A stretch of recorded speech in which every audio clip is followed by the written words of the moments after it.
Why do you think some places are left off maps?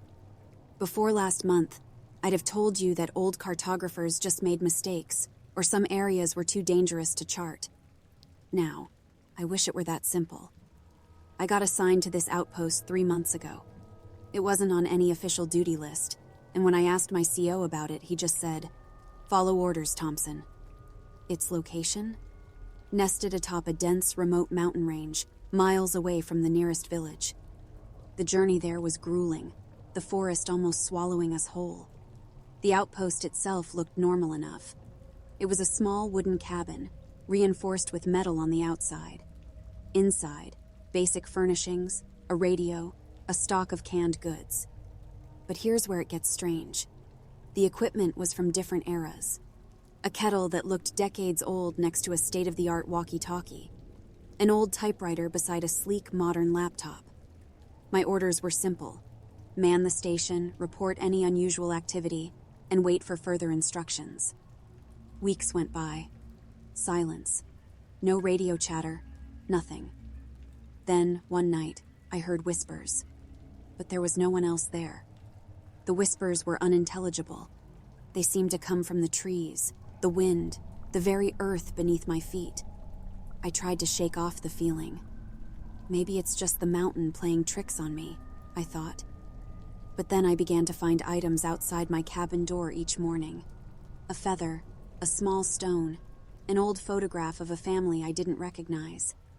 It was like the mountain itself was leaving me gifts. I decided to take a walk one day, maybe find out where these items were coming from. As I trekked further into the woods, the scenery became disorienting. Trees seemed to move just out of sight.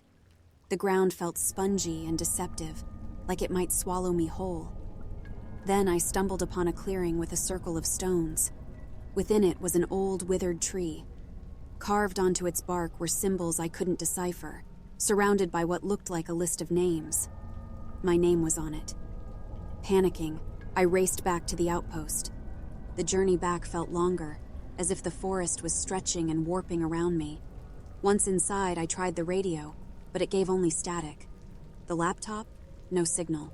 The typewriter? It had a single sheet of paper. Typed on it was, "Don't leave, it's watching." Nightfall came too soon, and with it those whispers grew louder. They were pleading, urging, begging. "Join us," they seemed to say. I decided to stay indoors, keeping all lights off, hoping to remain unnoticed. But then there was a knock. Hesitating, I approached the door and looked through the peephole. There was an old man standing outside, his eyes milky white.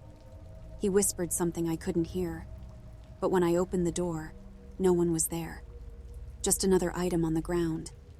This time, a tarnished military medal, one that had belonged to my grandfather.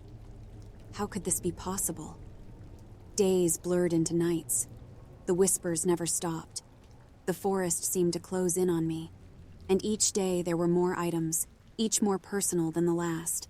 An old toy I'd lost as a child, a letter I'd written but never sent, the dog tags of a buddy I'd seen die in combat.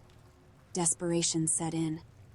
One evening, after another unnerving discovery, I finally yelled into the forest, "What do you want from me?" The air grew cold, and a deep voice, not a whisper but a clear, resounding echo, responded, "Stay." That night, I huddled in a corner of the outpost, clutching my rifle, praying for dawn. As the first rays of sunlight broke, there was another knock. It was a young soldier, barely 20. He looked as scared as I felt. "Are you Thompson?" he asked. "Yes," I managed to reply. "They sent me up here to check on you," he said. "Heard there was some distress on the radio." "I didn't send any message," I said, my heart sinking. He looked confused. "Come on, let's get out of here." He turned to leave, but then he paused, looking down. Next to my boots lay a photo of him with a family I didn't recognize. "Why do you have this?" he asked, fear evident in his eyes. I didn't answer. We both knew. This mountain, this cursed place, was no ordinary outpost. It was a trap. But for whom? For us? Or something else? something that lurked in the shadows of the trees, feeding off our fears and memories. We made a silent pact then, that young soldier and I, to stick together, to fight against whatever dark force held sway over this place, and maybe, just maybe, find a way out. So why do you think some places are left off maps? Sometimes it's to keep us out, and sometimes it's to keep something else in.